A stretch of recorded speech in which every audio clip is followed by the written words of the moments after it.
HUL यानी कि Hindustan Unilever limited, इसने अपने Q2 के नंबर पेश किए दोस्तों। और जब आप इसके Q2 के नंबर देखेंगे, जो आपके साथ मैं सबसे पहले वही डिस्कस करूंगा, आप पाएंगे कि काफ़ी इनलाइन परफॉर्मेंस रही इनकी। इन्होंने कहीं भी आप कह सकते हैं कमज़ोरी नहीं दिखाई, कोई बहुत ज़्यादा आप कह सकते हैं वीकनेस नंबर्स में नहीं दिखी, बल्कि इसके आप कह सकते हैं कि कोई बहुत तेज़ी नहीं थी तो कोई बहुत बड़ी गिरावट नहीं थी। एक स्ट्रेट लाइन परफॉर्मेंस कंपनी ने पेश की। इसके बावजूद आप देखें तो स्टॉक पिछले 5 से 4 दिनों के अंदर ही लगभग 5.5% टूट चुका है। एक महीने में लगभग अपने ऊपरी स्तरों से ये स्टॉक 7.5% से ज़्यादा की गिरावट दिखा चुका है। और ये HUL जैसे डिफेंसिव स्टॉक के लिए बिल्कुल भी आप कह सकते हैं छोटी चीज़ नहीं है दोस्तों, क्योंकि HUL जैसे स्टॉक एक डिफेंसिव स्टॉक में आते हैं। इसके पीछे का कारण क्या है, कंपनी की कमेंट्री क्या रही है, रिजल्ट को एकदम डिटेल में एनालिसिस करने वाला हूं दोस्तों। और मैं हमेशा जो बात कहता हूं, ये मेरा शायद तीसरा वीडियो है HUL के ऊपर दोस्तों, क्योंकि पिछले 2 वीडियोस में मैंने एक ही बात कही है, HUL जैसे स्टॉक गिरावट जैसे ही दिखाएं, हमें सिर्फ एक काम करना है, वो है एक्यूमुलेट, और हमेशा आंख बंद करके सिर्फ खरीदारी करनी है दोस्तों। अगर स्टॉक बस जब 52 वीक हाई के आसपास हो तब हमें काफ़ी ज़्यादा कॉशियस रहना है, लेकिन यदि ये स्टॉक गिरावट दिखा रहा है तो ये सिर्फ एक कह लीजिए खरीदारी का मौका होती है दोस्तों। मैं ये नहीं कहता ये वो स्टॉक है जो आपके पैसे डबल करके देता है, नहीं। हर पोर्टफोलियो में कुछ ऐसे स्टॉक्स होते हैं दोस्तों जो गिरावट में आपके स्टॉक को मजबूती प्रदान करते हैं, और वो स्टॉक कुछ ऐसे स्टॉक होते हैं जिसमें आप खरीद करके रात को सुकून से सो सकते हैं। HUL एक ऐसी कंपनी है, और किसी को ये डाउट है कि ऐसी कंपनी है या नहीं, जब मैं आपके साथ वीडियो में मेरे अंत तक बने रहिएगा, आपको कुछ ऐसे ऐसे आपको चीज़ें बताऊंगा, प्लस कंपनी की जो पावर कितनी है आप समझिए इस चीज़ की, वो आपके साथ चर्चा करूंगा। तो वीडियो को अंत तक देखिएगा। शुरू का फेज हाइलाइट्स होगा Q2 के रिजल्ट्स का, और वीडियो को थोड़ा तेज चला लें। कई लोग कहते हैं कि काफ़ी लंबा वीडियो हो जाता है दोस्तों, तो एनालिसिस में थोड़ा लंबा वीडियो बनाना पड़ता है, क्योंकि एक एक चीज़ आपके साथ डिस्कस करनी पड़ती है। तो स्पीड थोड़ी बढ़ा लें, अपनी कह लीजिए जो वीडियो की स्पीड है उसको 1.25x में रख लें, उससे थोड़ी जल्दी आपका समय बचेगा। और यदि आप क्वार्टरली रिजल्ट्स को आप कह सकते हैं पढ़ चुके हैं तो थोड़ा आप कह लीजिए स्किप भी कर सकते हैं, क्योंकि शुरू में मैं सिर्फ Q2 के नंबर्स को आपसे डिस्कस करूंगा।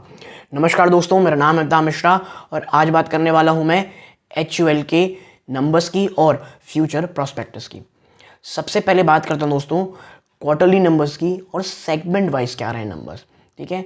तो जैसा कि आपको स्क्रीन में दिख रहा होगा दोस्तों, कंपनी जो रिपोर्टेड जो नेट सेल्स है वो लगभग 15.9% ईयर ऑन ईयर के दौर पे बढ़ी है, 147.5 बिलियन रुपीस दोस्तों, Q2 फाइनेंशियल 23, जो कि इनलाइन परफॉर्मेंस थी, ठीक है। तो जो नेट सेल्स है उसमें बढ़ोतरी हुई है लगभग 16% की ईयर ऑन ईयर। जो एबिटा है वो 7.8% की दर से ईयर ऑन ईयर से बढ़ा है, ठीक है, जो कि ये भी इनलाइन थी दोस्तों, ठीक है। PBT यानी प्रॉफिट बिफोर टैक्स 9% बढ़ा है ईयर ऑन ईयर, ₹32.2 बिलियन, जो कि ये भी इनलाइन थी, ठीक है।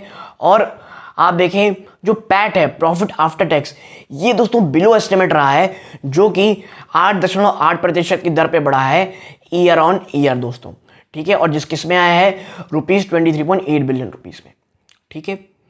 बात करते हैं वॉल्यूम्स की, तो ये लगभग 4% पे आया दोस्तों Q2 में फाइनेंशियल 23 की, जबकि एस्टिमेट जो थी लगभग 5%। तो आप कह सकते हैं कि लगभग इन लाइन में है दोस्तों। अब थोड़ा देखते हैं कि सेगमेंटल परफॉर्मेंस क्या हुई है। सबसे पहले होम केयर दोस्तों, जो कि 35% है ओवरऑल इनके टोटल सेल्स का दोस्तों। तो एक बहुत बड़ा चंक और बहुत मायने रखता है ये पूरे के पूरे परफॉर्मेंस में दोस्तों। इसका रेवेन्यू आप देखेंगे तो 34% बढ़ा है ईयर ऑन ईयर, ठीक है। और 3 और 4 साल के CAGR अगर आप देखेंगे 15.1% रहे, और 4 साल के 13.7%। अब बात करते हैं किसकी, पर्सनल केयर की। और पर्सनल केयर इंपॉर्टेंट इसलिए है, ये हाई मार्जिन प्रोडक्ट रहते हैं दोस्तों, पर्सनल केयर, ठीक है।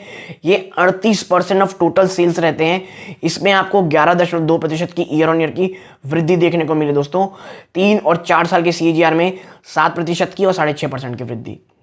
बात करते हैं फूड एंड रिफ्रेशमेंट की, तो यहाँ जो कि 25% टोटल सेल्स के, यहाँ पे 3.7% की ईयर ऑन ईयर में वृद्धि देखने को मिलती है। अब थोड़ा सेगमेंटल एबिट की बात कर लीजिए। यहाँ पे होम केयर का जो मार्जिन है वो डिक्लाइन हुआ है दोस्तों 170 बेसिस पॉइंट की ईयर ऑन ईयर टू 17.3% है। और पर्सनल केयर सेगमेंट में भी मार्जिन कॉन्ट्रैक्ट हुए हैं दोस्तों, और 270 बेसिस पॉइंट की आपके लिए गिरावट देखने को मिली है। और मार्जिन कहाँ है? 25.1% पे दोस्तों, ठीक। लेकिन जो फूड और रिफ्रेशमेंट सेगमेंट है यहाँ पे मार्जिन एक्सपैंड हुए और लगभग 19.8% की मार्जिन आपको देखने को मिली है। बात करें ओवरऑल मार्जिन की, तो आप पाएंगे जो इसमें क्वार्टर कॉन्ट्रैक्टेड हुए हैं दोस्तों लगभग 580 बेसिस पॉइंट के, और ईयर ऑन टू 45.8%, और एस्टिमेट था 47.9%। याद रखिएगा ये ग्रॉस मार्जिन है दोस्तों, ठीक है। अब देखिए as a percentage of sales lower operating expenses, क्योंकि देखिए जो ऑपरेटिंग एक्सपेंस है वो आपको कम हुआ है इस बार 180 बेसिस पॉइंट का ईयर ऑन ईयर 11.1% की, कि पिछले साल में दोस्तों बहुत ज़्यादा ऑपरेटिंग एक्सपेंसेस महंगे थे। खर्चों में आप देखेंगे स्पेंड वहाँ पे भी कमी आई 250 बेसिस पॉइंट की ईयर ऑन ईयर बेस पे 7.1% की हुई है। स्टाफ का जो कॉस्ट है आप कह सकते हैं, जो एम्प्लॉय कॉस्ट है ये लगभग फ्लैट रहा है दोस्तों, मात्र 20 बेसिस पॉइंट की बढ़ोतरी हुई है 4.8% पे, ठीक है। Restricted EBITDA margin contraction to 170 basis point, इतने हाई इन्फ्लेशनरी माहौल में भी एबिटा मार्जिन का जो कॉन्ट्रैक्शन है इसे कम से कम रखते हुए 170 बेसिस पॉइंट का किया गया है ईयर ऑन ईयर टू 22.9%, और एस्टिमेट कितना था 23.3%। यानी आप कह सकते हैं कि लगभग फ्लैटिश रहा है, ठीक है। और जो एब्सोल्यूट जो एड स्पेंड है इस बार एड खर्चों में बहुत कमी आई है दोस्तों, और जो एड में स्पेंड किया जाता है वो 14.3% घटे हैं ईयर ऑन ईयर। लेकिन खुश नहीं होना दोस्तों, आने वाले समय में यहाँ पे आपको बढ़ोतरी देखने को मिलेगी ₹10.4 बिलियन, ठीक है। तो दोस्तों ये तो टोटल और बात हो गई कि भाई Q2 में नंबर किस तरह के रहे हैं, ठीक है। तो यहाँ तक की बात हमारे रिजल्ट की। अब बात करते हैं क्या परफॉर्मेंस है, आखिर प्रॉब्लम क्या है, फ्यूचर में कहाँ पॉजिटिविटी है, कहाँ गिरावट है, और ये जो गिरावट हो रही है इसके पीछे क्या खरीदारी का मौका बन सकता है, और फ्यूचर एचयूएल को लेकर के जो कमेंट्री रही है कंपनी वो क्या रही है। तो एक एक पॉइंट में एक एक चीज़ में दोस्तों बात करेंगे, ठीक है। आगे बढ़ने से पहले पहली बार आए दोस्तों सब्सक्राइब कर लें चैनल को, वीडियो अच्छी लगती हो लाइक ज़रूर कीजिएगा दोस्तों, ठीक है। अब एक एक चीज़ बात करते हैं। सबसे पहले हेडलाइन नंबर वो क्लोज टू एक्सपेक्टेशन, जैसे मैंने बताया हेडलाइन नंबर जो तमाम नंबर हैं वो एक्सपेक्टेशन के साथ थे। रीज़न क्या था? देखिए इस बार क्या हुआ है ना, जो एड में स्पेंड किया जाता है पैसा वो काफ़ी कम किया गया है। आपने देखा होगा जो एम्प्लॉय बेनिफिट एक्सपेंस है या एम्प्लॉय कॉस्ट है वो लगभग फ्लैटिश रहा है। जो इन्फ्लेशनरी माहौल है वो काफ़ी हद तक इस बार कम रहा है, तो खर्चे थोड़े कम हुए हैं, जिसके कारण ये तमाम चीज़ें मिल करके मार्जिन को काफ़ी सपोर्ट दिए दोस्तों। और जो ओवरऑल जो मटेरियल का प्राइस है उसके बढ़ने कारण जो आपके लीजिए जो भी प्रॉब्लम्स आती थी कॉस्ट मटेरियल बढ़ने के कारण वो काफ़ी हद तक कॉन्ट्रैक्ट हुए। लेकिन कंपनी ने ये भी कहा अपनी कमेंट्री में कि आने वाले समय में जो आने वाला क्वार्टर है यहाँ पे खर्चे हम बढ़ाएंगे, किस चीज़ के? जो एड रेवेन्यू है वहाँ पे आपको रेवेन्यू नहीं कहना चाहिए, जो एड एक्सपेंडिचर है वहाँ हम बढ़ोतरी करेंगे आने वाले समय में दोस्तों। तो फ्यूचर में यहाँ से थोड़ा मार्जिन डिक्रीजमेंट जा सकता है, और यदि एड रेवेन्यू में एड एक्सपेंडिचर में आप ज़्यादा करते हैं प्लस रॉ मटेरियल भी इतने एलिवेटेड रहते हैं और क्रूड ऑयल के दाम भी बढ़ जाते हैं, तो ये एक बहुत ही ख़राब कॉम्बिनेशन होगा कंपनी के मार्जिन्स के लिए। लेकिन एड रेवेन्यू बढ़ने वाले हैं, ये बात कही गई है। और कंपनी ने ये भी कहा है दोस्तों कि जो मटेरियल कॉस्ट का जो कह लीजिए सबसे बुरा समय था यानी महंगाई का वो जा चुका है। तो ये कॉमेंट्री काफ़ी अच्छी है। पाम ऑयल की तरफ से बहुत बहुत ज़्यादा राहत आई है, और ये राहत इतनी ज़्यादा है दोस्तों कि भारत सरकार आपने सुना होगा सोच रही है इंपोर्ट कॉस्ट लगाने की पाम ऑयल की। तो जो पाम ऑयल जो एक समय इतना ज़्यादा महंगा हो चला था वहाँ पे अब थोड़ी बहुत आप कह सकते हैं राहत मिलती हुई दिखाई दे रही है कंपनी को, ठीक है। आगे की बात करूँ कुछ पॉइंट्स की, तो देखिए अब बात करते हैं कॉन्फ्रेंस कॉल जो इन्होंने करती है, जो कॉन कॉल होता है उसके हाईलाइट्स क्या थे। देखिए कंपनी ने कहा है कि जो सितंबर 20 यानी जो सितंबर क्वार्टर रहा है वो पिछला जो क्वार्टर गया उससे काफ़ी अच्छा था दोस्तों, और आने वाला क्वार्टर भी इससे काफ़ी हद तक अच्छा रहेगा, ठीक है। और जो रिकवरी की चीज़ें हैं वो काफ़ी अच्छी दिख रही हैं। लेकिन एक चीज़ जो कंपनी ने कही वो एज ए इन्वेस्टर आपको समझनी चाहिए, और ये थोड़ी सी आप कह सकते हैं प्रॉब्लमेटिक चीज़ थी। कंपनी ने ये कहा है दोस्तों कि जो रूरल इन्फ्लेशन है ना वो अर्बन इन्फ्लेशन से काफ़ी ज़्यादा है, और रूरल में इसलिए डिमांड लगभग गायब सी होती दिखाई दे रही है।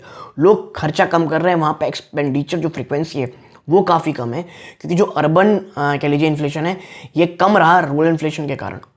ठीक है, और यही कारण है कि जो आप कह सकते हैं जो रोज़मर्रा की चीज़ें हैं सिर्फ उसी में खरीदारी की जा रही है, जो डिस्क्रिशनरी स्पेंड है वो काफ़ी हद तक कम हो गया है, और ये वाकई में चिंता चीज़ें हैं। लेकिन on the brighter side company का ये भी मानना है कि भाई अब जो वेज हाइक इस बार सरकार लगातार दे रही है, आप सुन रहे होंगे हर जगह से वेज हाइक हो रहा है, इसका जो कह लीजिए ट्रिप डाउन इफेक्ट है शायद आपको रूरल इकोनॉमी में देखने को मिले, और सरकार चाहे गवर्नमेंट ऑफिसेज हो वो भी अब कह लीजिए बढ़ा रही है तनख्वाह, तो इसका असर पॉजिटिव शायद रूरल इंडिया में देखने को मिले, और मानसून अच्छा होने के कारण शायद आने वाला समय अब रूरल इकोनॉमी को भी बूस्ट अप करे। ठीक है, ये काफ़ी हद तक पॉजिटिव रहा। और मुझे जो लग रहा है दोस्तों इस बार दिवाली में दबा करके खर्चे हुए हैं दोस्तों, काफ़ी शानदार माहौल रहा। पिछले 2 साल से हमने दिवाली मनाई नहीं, तो इसका शायद पॉजिटिव असर आपको रूरल इकोनॉमी देखने को मिले।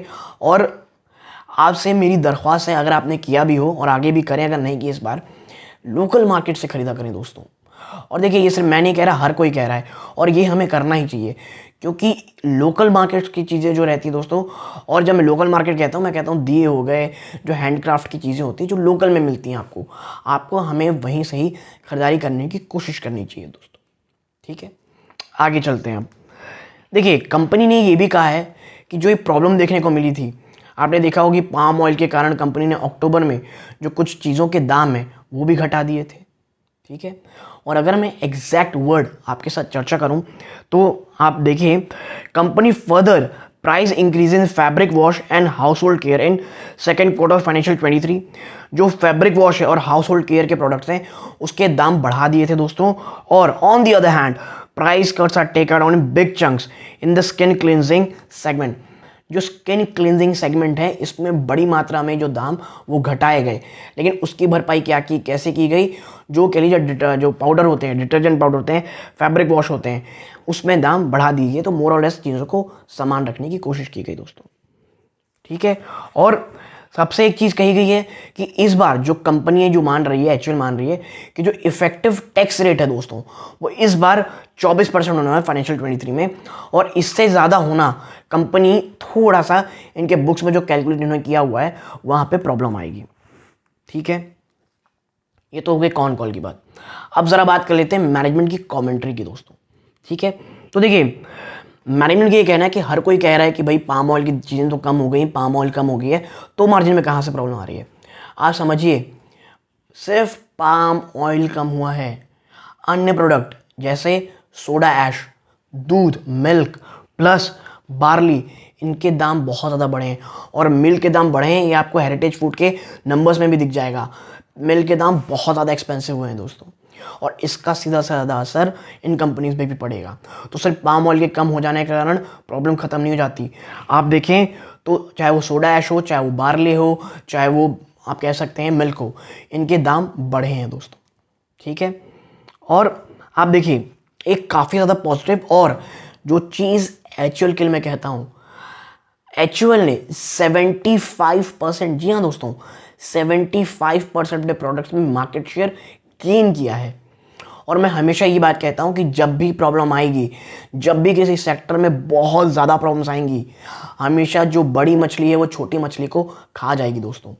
ये एक रियलिटी है, भले ही सुनने में ख़राब लगता हो, लेकिन आप देखेंगे कोविड में सबसे ज़्यादा प्रॉब्लम किसी हुई, छोटी मझोली कंपनीज को ही दोस्तों। और यही मैं हमेशा कहता हूँ एक्चुअल में इन्वेस्टमेंट आप लॉन्ग टर्म के लिए करें, कोई भी शॉर्ट टर्म के लिए दोस्तों। ठीक है, और यही कारण है कि 75% of HUL businesses witness a market share gain. ठीक है, आप देखें अगर मैं एग्जैक्ट वर्ड में आगे थोड़ा बातें करूं, premium personal care segment is witnessing well. जो प्रीमियम पर्सनल केयर सेगमेंट में, और ये बहुत हाई मार्जिन सेगमेंट होता है, ये काफ़ी अच्छा कर रहा है दोस्तों। लेकिन जो डिस्क्रिशनरी प्रोडक्ट है जैसे ग्लो एंड लवली, जो एक टाइम में फेयर एंड लवली हुआ करता था, वो अभी भी कॉन्स्टेंटली शांत है दोस्तों। ठीक है, अच्छी चीज़ ये रही इस बार कि जो एड स्पेंड की इंटेंसिटी है इस बार काफ़ी कम रही, लेकिन आने वाले समय में ये बढ़ने वाली है, मैंने आपसे पहले बताई थी। कंपनी दोस्तों काफ़ी इनिशिएटिव ले रही है अपने आप को डिजिटली प्रेजेंस करने के लिए। करेंटली इन्होंने 2 नए इनिशिएटिव भी लिए हैं। पहला है एक एक्ने स्क्वाड करके दोस्तों इन्होंने किया है, जिसमें 11 प्रोडक्ट आते हैं under the umbrella for every stage of acne cycle. यानी कि एक एक्ने स्क्वाड करके इन्होंने एक कह लीजिए चीज़ें बनाई हैं, जहाँ पे जो भी एक्ने यानी जो कील मुहासे होते हैं दोस्तों एक्ने, उसके हर जो एक साइकिल होता है उसके लिए डिफरेंट प्रोडक्ट्स रखे हैं। और इस पूरे चेन में उन्होंने डिफरेंट डर्मेटोलॉजिस्ट को अपने साथ लाइनअप पे रखा है, विच इज़ वेरी पॉजिटिव। और ये आने वाले समय में ज़रूर पॉजिटिव चीज़ें करेंगे दोस्तों। और इसके आप कह लीजिए ये तमाम चीज़ों के साथ साथ इन्होंने एक और चीज़ फाइंड योर प्लेस करके, जहाँ पे range of bath and body products है, यहाँ पर आपको ठीक है range bath and body products हैं, यहाँ आपको मिल जाएंगे। तो ये 2 नए इनिशिएटिव देंगे डिजिटल प्रोडक्ट को लेकर के। एक और चीज़ जो मैं अक्सर कहता हूँ HUL के लिए, कि ये ना दोस्तों ग्रोथ की बड़ी भूखी कंपनी है। इसकी मैनेजमेंट इतनी ज़्यादा भूखी है कि इसके एक्विजिशंस में ही साफ झलकता है। जैसे ही कह लीजिए आपको पता होगा आयुर्वेदिक सुनने में आया कि आयुर्वेद अब बहुत ज़्यादा बढ़ रहा है, कंपनी ने तुरंत इंदुलेखा आयुष जैसी कंपनी को अंडर ले लिया। अब आप आजकल सुन रहे होंगे कि आजकल प्लांट बेस्ड चीज़ें, ऑर्गेनिक प्रोडक्ट बड़ी सारी चल रही हैं। HUL की बात चल रही है कि HUL आने वाले समय में एक प्रोडक्ट दोस्तों जिसका नाम मैं आपको बताऊं वेलबिंग न्यूट्रिशन है, उसे एक्वायर करने वाली है। अभी बातें चल रही हैं, ऐसा हुआ नहीं है, बट बातें चल रही हैं कि शायद ये इसे एक्वायर कर रहे हैं। और ये कंपनी अगर मैं बात करूं दोस्तों, plant based nutrition care company है, जो कि कह लीजिए पैकेज ऑर्गेनिक फूड बेचती हैं। तो आप समझिए HUL हमेशा, अगर आप इस कंपनी में निवेश कर रहे हैं, आप एक साथ बहुत शानदार कंपनी इसमें निवेश कर रहे हैं। और आने वाले समय मुझे लगता है HUL एशियन पेंट्स एक ऐसी कंपनी है दोस्तों जो कहीं नहीं जाने वाली। और HUL में तो मैं आंख मूंद करके कह लीजिए निवेश करने की बात कहता हूँ। एज अ मैं आपको एक चीज़ फैक्ट बताता हूँ, एज अ कंज्यूमर मुझे HUL जितना नहीं पसंद है। मतलब क्यों? क्योंकि इनके पास बड़ी तगड़ी प्राइसिंग पावर है, इनके पास इतनी ज़्यादा ब्रांड पावर है, ब्रांड वैल्यू है कि अपने हिसाब से प्राइस को कम और ज़्यादा कर सकते हैं। हम एज अ कंज्यूमर हमें उसे खरीदना ही पड़ता है। But on the other hand मुझे ये एज अ कंपनी बड़ी पसंद है दोस्तों, एज अ इन्वेस्टर। तो इन्वेस्टमेंट मैं HUL में अक्सर कहता हूँ, कोई भी गिरावट हो खरीदारी का मौका होती है। एक साथ खरीदने की प्लीज़ चेष्टा ना करें, एक्यूमुलेट करें। लॉन्ग टर्म में चीज़ें काफ़ी अच्छी आपको रिटर्न ज़रूर देगा दोस्तों। मैं कोई सेबी रजिस्टर्ड नहीं हूँ, मैं आपको पहले बता दूँ। ये कोई बाइंग और सेलिंग की सलाह नहीं है दोस्तों। कोई भी आप खरीदारी करें, अपने वित्तीय सलाहकार ज़रूर लें। तो यदि आपको मेरी एनालिसिस पसंद आई हो, प्लीज़ वीडियो को लाइक कीजिए। चैनल पहली बार आए सब्सक्राइब जरूर कीजिएगा। यहाँ तक जुड़े रहे, अपना कीमती समय दिया इस बात का बहुत बहुत धन्यवाद दोस्तों। ये इस वीडियो का अंत है। जय हिंद दोस्तों।